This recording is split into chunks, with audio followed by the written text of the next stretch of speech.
एक जमाने का जिक्र है। बहुत दूर एक सरजमीन में दो बहुत अच्छे दोस्त रहा करते थे और उन दोनों के नाम के और गेर्डा थे। सर्दियों की रातों के दौरान के और ग्रेडा का सबसे पसंदीदा काम था दादी से कहानियां सुनना। ये ठंड और बर्फ आती कहाँ से है दादी माँ? ग्रेडा ने सवाल किया। बहुत दूर से आती है। उसकी दादी ने जवाब दिया और कहानी सुनाना शुरू हो गई। बहुत पहले एक महल हुआ करता था जहाँ पे चारों तरफ बर्फ ही बर्फ थी और स्नो क्वीन उस महल में अकेले रहती थी जिसको उसने अपने जादू से बनाया था। स्नो क्वीन बहुत खूबसूरत थी और शफाफ थी बर्फ की तरह। लेकिन स्नो क्वीन बहुत पत्थर दिल थी। उस बर्फ के महल में बहुत सारे पोशीदा राज और कहानियां छुपी हुई थी। बर्फ का शीशा उनमें से एक था। स्नो वाइट इस जादुई बर्फ के शीशे से दुनिया की तमाम चीजें देख सकती थी।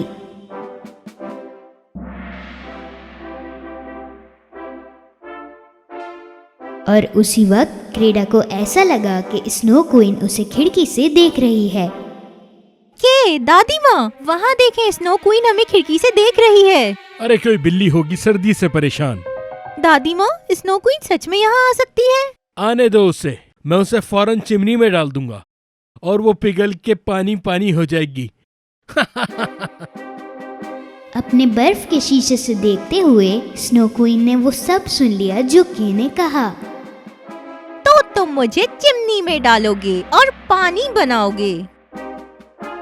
हाँ।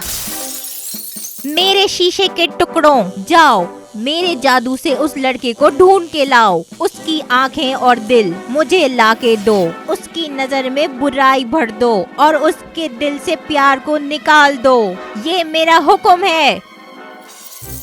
स्नो क्वीन ने अपने जादुई शीशे को हुक्म दिया। अचानक एक बर्फीला तूफान ग्रेडा के घर की तरफ तेजी से बढ़ने लगा।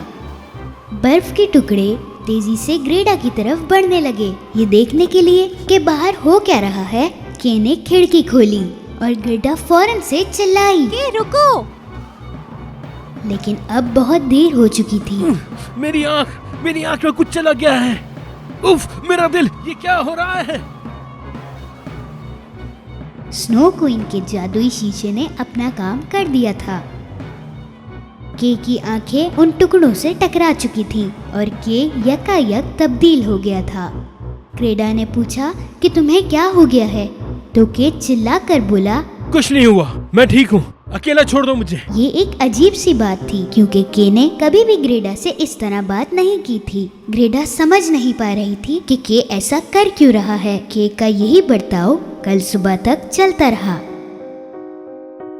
जब के अपना स्ले गार्डन से निकाल रहा था, ग्रेडा ने उससे पूछा कि कहाँ जा रहे हो। के ने उसकी बात का जवाब नहीं दिया और वो अपने स्ले पर बैठकर वहाँ से चला गया। ग्रेडा उसके पीछे भागी लेकिन वो कुछ नहीं कर पाई। अचानक से के सामने न जाने कहां से स्नो क्वीन आ गई और के उसका पीछा करने लगा। ग्रेडा आखिर कुछ नहीं कर पाई क्योंकि वो दोनों गायब हो चुके थे। स्नो क्वीन के को अपने बर्फ के महल में लेके जा रही थी। ग्रेडा ने खिड़की में खड़े खड़े दिन गुजार दिए, के का इंतजार करते करते। बहुत सारे दिन और महीने गुजर गए, यहाँ तक कि सर्दियाँ भी खत्म हो गईं, पर फिर भी के का कोई नामो निशान नहीं था। ग्रेडा से इंतजार नहीं हुआ और उसने ये फैसला कर लिया कि वो अब अपने दोस्त को ढूंढ कर ही रहेगी। उसने अपनी दादी को अलविदा कहा और के को ढूंढने के लिए निकल पड़ी।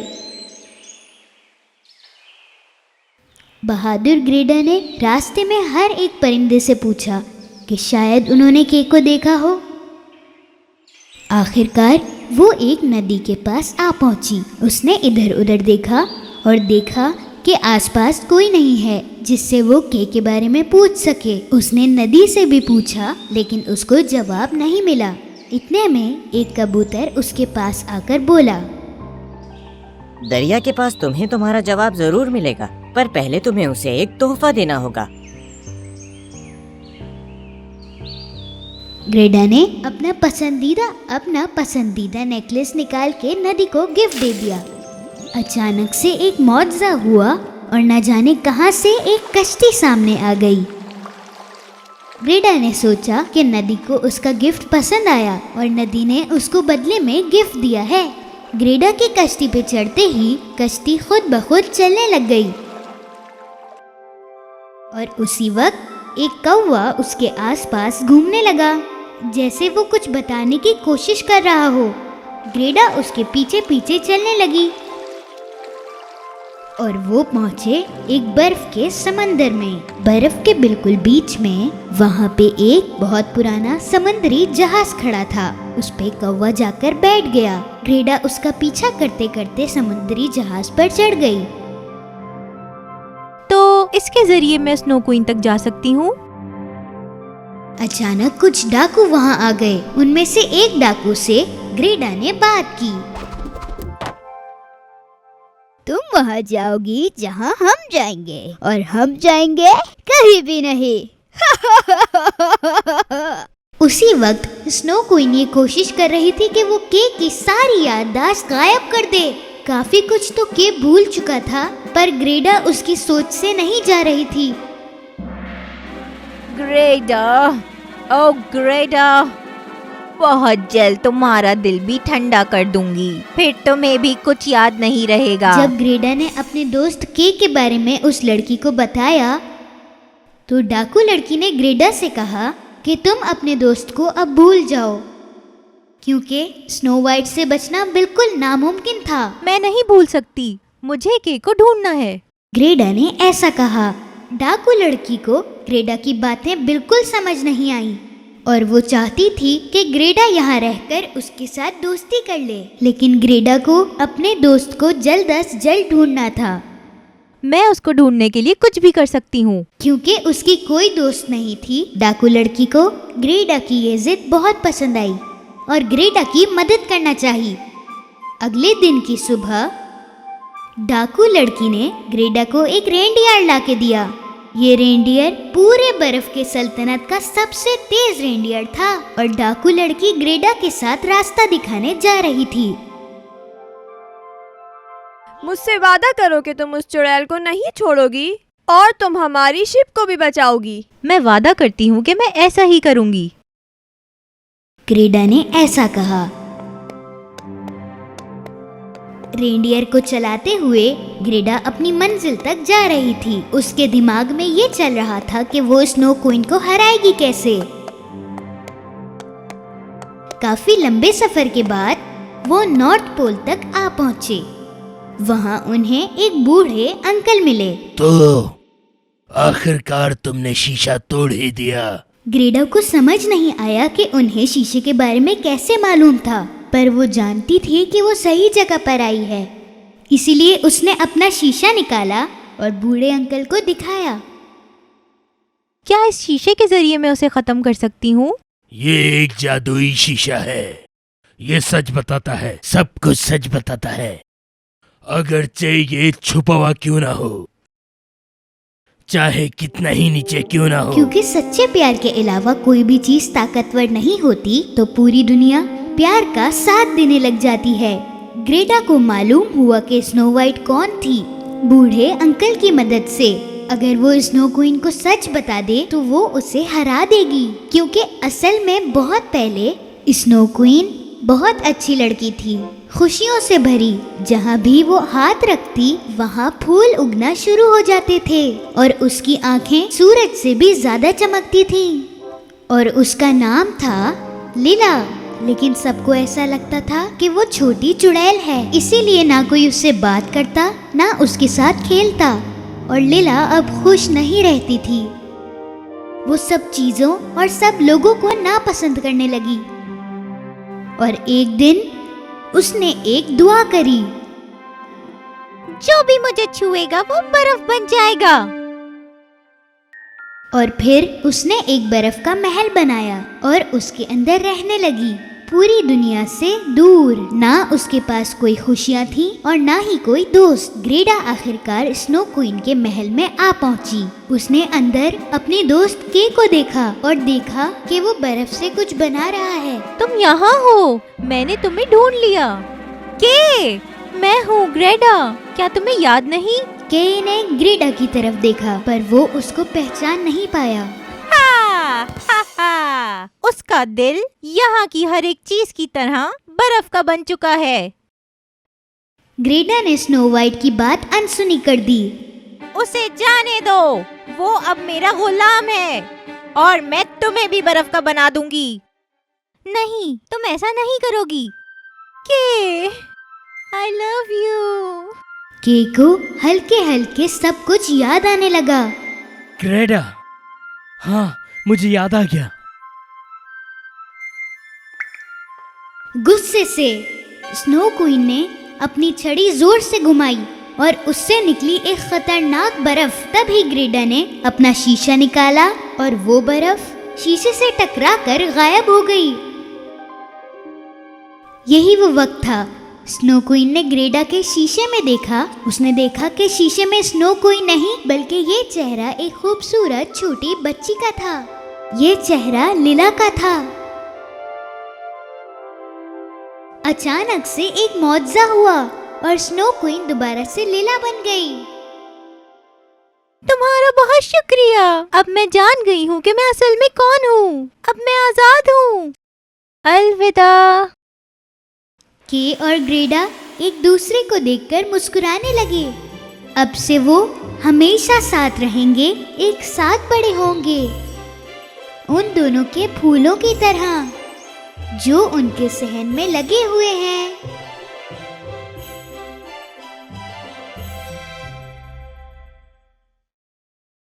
रेपुंज़ेल की कहानी। एक जमाने का जिक्र है। यहाँ से बहुत दूर एक प्यारा सा जोड़ा रहता था। एक दिन बीवी ने अपने शौहर को बताया कि वो माँ बनने वाली है। उसका शौहर ये खबर सुनकर बहुत खुश था। उसने कहा कि वो उसके लिए कुछ भी करने को तैयार है। एक दिन उसने अपनी ख्वाहिश जाहिर की कि उसे लेट्यूस का पत्ता खाना है। जब तक मैं अपने पड़ोसी के बाग का मजेदार सलाद नहीं खा लेती मुझे सुकून नहीं मिलेगा। इसलिए उसका शौहर अपनी बीवी की ख्वाहिश पूरी करने पड़ोसी के घर चला गया। लेकिन बेचारा शौहर ये नहीं जानता था कि पड़ोसी कैमिला नाम की एक बहुत ही खतरनाक चुड़ैल है। ये बात कोई नहीं जानता था कि चुड़ैल 150 साल की थी। जवान दिखने के लिए चुड़ैल कैमिला सिर्फ सोने की चीजों को छू सकती थी। इसलिए उसने अपने घर में सब कुछ सोने से ढक दिया था। उसकी प्लेटें, चमचे, कांटे और लैंप सब कुछ सोने से ढक दिया। यहाँ तक कि वो कुर्सी भी सोने की थी जिस पर वो बैठती थी। और उस शाम उसके दरवाजे पर दस्तक हुई।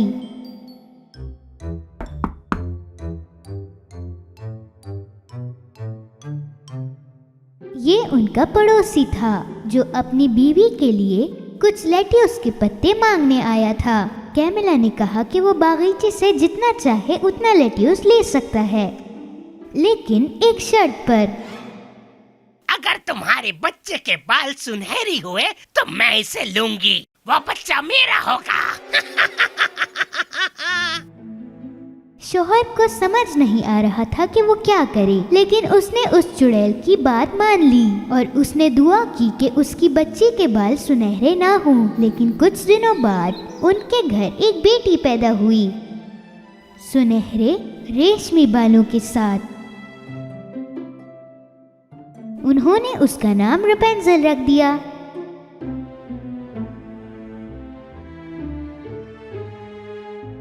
कैमिला को ना जाने ये कैसे पता था कि बच्ची के बाल सुनहरे होंगे, इसलिए वो उन दोनों से बच्ची को लेकर अपने घर आ गई। चुड़ैल ने रेपेंसिल की देखभाल बहुत अच्छे से की। वो उसके सुनहरे बालों में कंघी करती, जो हर दिन थोड़े लंबे हो जाते थे। कैमिला ये कभी नहीं चाहती थी कि उसके बाल काटे जाएं, क्योंकि वो बालों की लंबी लठें लेती और इसे अपने जादू में पकाती और उससे उसके बाल सोने में बदल जाते थे। मेरा जादू इस बालों को सोने में बदल देता है।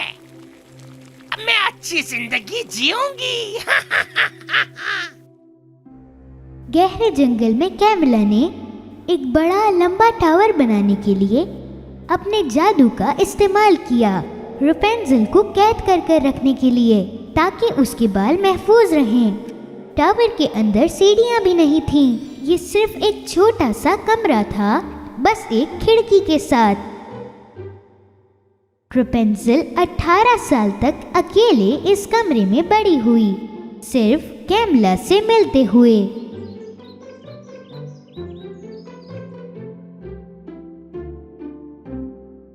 जब भी कैमिला उससे मिलने आती तो वो उसे नीचे से बुलाती, रेपेंसिल, रेपेंसिल, रेपेंसिल, अपने सुनहरे बाल नीचे फेंको।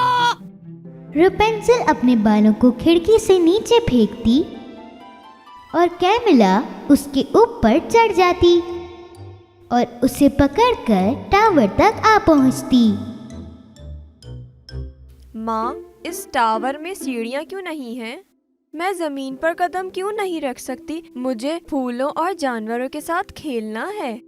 मेरी प्यारी सुनहरे बालों वाली बच्ची, यही एक तरीका है जिससे मैं तुम्हें दुनिया की बुराई से बचा सकती हूँ। यहाँ बाहर बहुत से खतरनाक जानवर हैं और भी बहुत सा खतरा है बाहर। अगर तुम्हें कुछ हो गया तो मैं जी नहीं सकूंगी।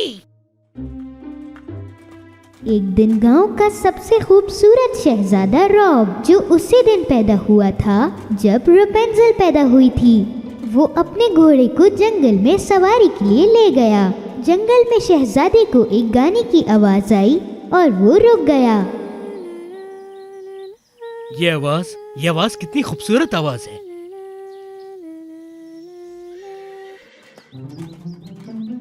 वो उस आवाज को सुनते सुनते आगे बढ़ने लगा। वो तब तक चलता रहा जब तक वो टावर के नीचे नहीं पहुंचा, जहां रेपेंसिल रहती थी। जब वो टावर की खिड़की पर गा रही थी तो शहजादे को उसे देखते ही उससे प्यार हो गया। वो टावर में जाने के लिए चारों तरफ दरवाजा ढूंढने लगा, मगर उसे दरवाजा कहीं नहीं मिला। तभी कैमिला भी टावर पर पहुंच गई। इसलिए शहजादा झाड़ियों के पीछे छुप गया, क्योंकि वो उस कैमिला चुड़ैल के बारे में सब कुछ जानता था। अरे नहीं, ये तो कमेला है, एक खतरनाक चुड़ैल। लेकिन ये यहाँ क्या कर रही है? रेपेंसिल, रेपेंसिल, रेपेंसिल, अपने सुनहरे बाल नीचे फेंको। रेपेंसिल ने अपने सुनहरे बाल नीचे कर दिए ताकि वो ऊपर चढ़ सके।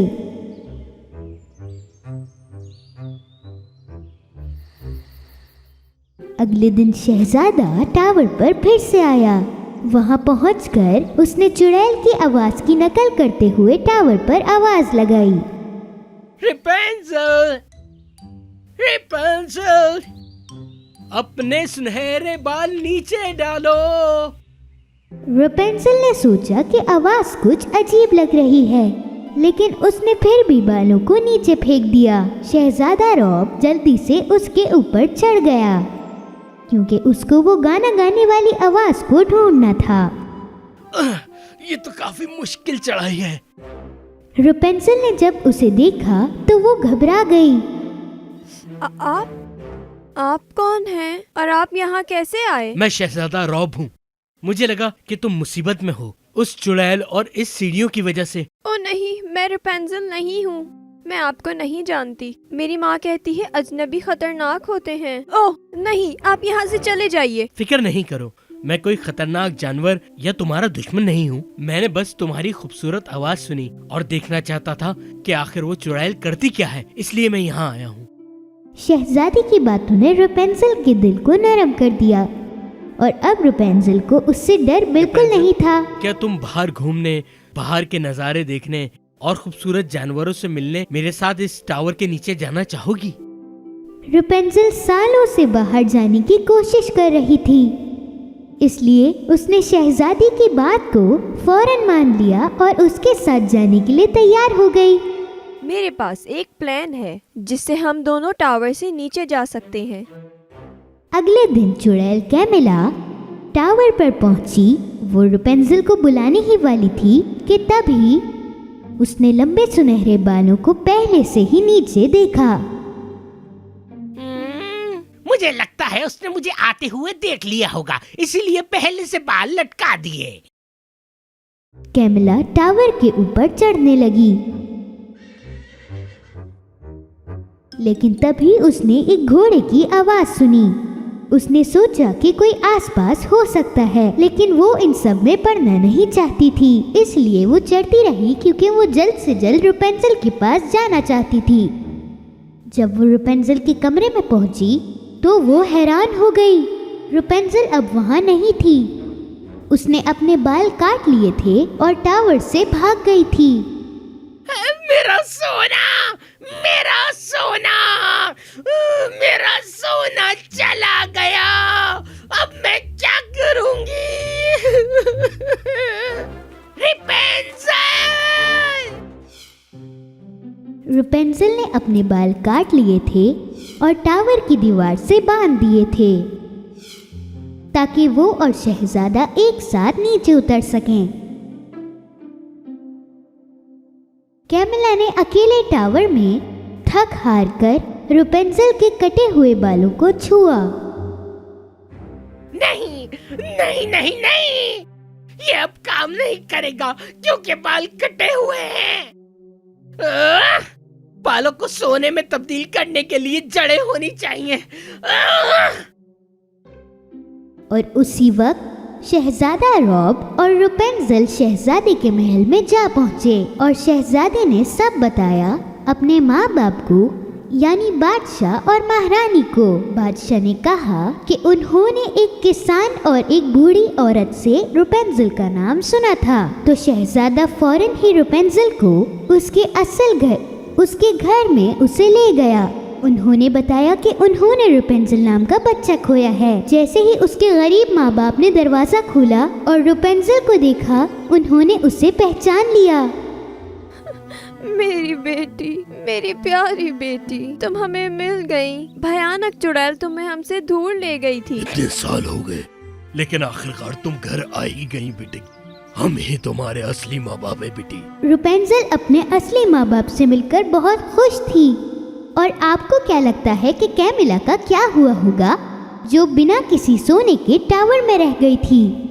मैं तुम्हें ढूंढ के रहूंगी रेपेंजल। मैं तुम्हें उन बालों के लिए ढूंढूंगी जो सोना बन जाते हैं।